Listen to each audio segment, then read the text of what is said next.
The generator groaned to a halt, plunging the one-room apartment into thick, stifling darkness. The power had gone again. Nothing new. But this night it felt heavier somehow. Ada slumped on the edge of the mattress, sweat dripping from her neck into the worn-out Ankara fabric of her wrapper.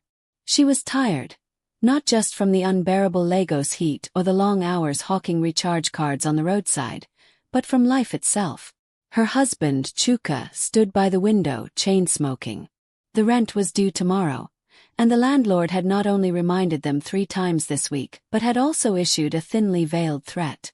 If I no see my money tomorrow morning, una go carry una load comet. I no get time to play love with anybody. Oh. Mr. Ogunlai had barked, his big stomach leading the way down the stairs like it always did. Chuka exhaled heavily, flicking ash onto the cracked floor tiles. He didn't have the money. His Okada motorbike had broken down 2 weeks ago, and every mechanic he approached demanded more than he could afford. He had borrowed from friends, begged his elder brother in Anambra, even tried a betting app, all failed. Ada looked up from her spot in the dim room. So, what's the plan, Chuka? Are we sleeping under the bridge tomorrow? Chuka turned around, his face shadowed in the dark, eyes sharp like a man cornered by fate. I fit get away, he muttered. Ada's heart skipped. She had heard that tone before. It was the tone he used when he was about to do something reckless. What way? She asked slowly. Chuka hesitated. Mr. Ogunlai. He say he fit give us 2 months rent-free. Ada sat up straighter. What? Why would that old man do that? Since when did landlords in this country become generous? Chuka turned away again, avoiding her eyes. There was a long silence. Then he said it. He say, he want spend the night with you. The words hit Ada like a slap. She stared at her husband. You're joking. Tell me you're joking. I no get choice, Ada. Chuka exploded, finally turning to face her. Na suffer we day suffer. You know day see as people day look us. We day owe rent, we day chop once a day, we no fit even sleep with light. If we get thrown out now, where we go? Ada stood up, eyes wide with disbelief and hurt. So your solution is to sell me to your landlord like I'm some roadside tomato? I no say make you go sleep with am forever, he shot back desperate. Nah, just one night. One night, Ada. We go get roof over our head for 2 months. Maybe by then I don fix my bike and business go pick. Tears burned in her eyes. You want me to lie on that man's bed? Just to keep a roof over your useless head? Chuka said nothing. His silence was loud. Ada couldn't sleep that night. She lay on her side of the thin foam mattress, staring at the cracked ceiling, listening to the rats scurrying above. Chuka had fallen asleep or pretended to. She heard his fake snores and hated him for it. She thought about the past, how they had met in university, both full of dreams, how Chuka had promised her the world, how he used to say, even if we day chop Gary, nah you and me against the world. She remembered her mother's warning the day she married him. This boy, her mother had said. He go bring you pain one day. I see it in his eyes. Selfishness wrapped in sweet talk. Ada had waved it off back then. But now, her mother's voice echoed in her ears like a curse. That night, Ada cried silently. Not just for what Chuka had asked her to do, but for the woman she used to be, the woman she no longer recognized. By morning, Ada had made up her mind. She wrapped a scarf over her head, changed into a simple dress and stepped outside. Chuka stood near the door, guilt hanging on his face like sweat. You day go, he asked. She didn't reply. Nah, just quick thing. You go close your eyes. Pretend say. Shut up, she hissed, her voice colder than the early morning breeze. She turned and walked down the narrow corridor of the building. The other tenants were already awake, frying akara, fetching water, chatting about last night's football match. But Ada walked past them all, straight to Mr. Ogunlai's flat. She knocked once. The door opened, and then she stepped inside.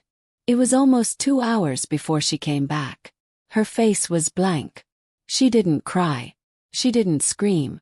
She didn't even speak. She entered the room, picked up a bucket, and walked straight to the bathroom. Chuka tried to say something, but his voice caught in his throat.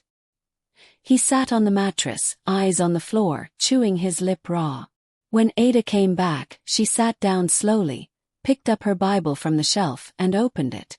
Her hands trembled slightly. "Not done," she whispered.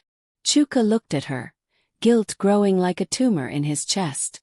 "I swear I go fix everything," he said softly. Ada looked up, eyes red but dry. "No need. Something broke today, Chuka. Something I know sure say go ever mend again." And with that, she lay down, turning her back to him. For the first time since they got married, Ada didn't touch him, didn't speak, didn't even breathe in rhythm with him. Chuka felt more alone than he had ever been, even with her just inches away. Over the next few weeks, Chuka tried to make up for it. He fixed the bike, started riding again, brought back suya, small chops, tried to crack jokes like old times. But Ada had changed. Her laugh was gone. Her touch was cold. She no longer looked at him, not really. Sometimes, he'd wake up in the middle of the night and find her staring at the ceiling, eyes wide open, lips moving in silent prayers. One night, he touched her gently, hoping to make love to reconnect, but she turned away like his touch burned her. "You already gave me away, Chuka. My body is no longer yours." Those words cut deeper than any knife. He stopped trying after that. And every day, the silence between them grew louder. Lagos has a way of making secrets public. It didn't take long before whispers began to float through the compound like harmattan dust. Ada entered Mr. Ogunlai's flat for 2 hours, one neighbor said while fetching water. "I heard the landlord is waiving their rent," another muttered. Even Mama Nkechi, who sold akara at the gate, noticed something was off. "A woman's eyes don't lie," she told her daughter. "That Ada girl is carrying pain. Heavy pain." Chuka began to feel it, the looks, the hushes that stopped when he walked by. He held his head high, pretending he didn't hear. But deep inside, shame had settled in his chest like a lump of wet clay. And Ada, she stopped greeting people. She no longer joined the other women to laugh or gossip during laundry. She moved like a ghost, present but distant. One evening, 3 weeks after the incident, Ada walked into the room wearing a crisp white shirt and black skirt. Chuka looked up from where he was polishing his motorbike helmet. "Where you day go like this?" "I got a job," she said, not even looking at him. "Receptionist at the small hotel near Oshodi." His mouth hung open. "Since when?" "I went there last week. They called me today." Chuka was silent for a moment. Then he smiled, relieved. "Ah, thank God.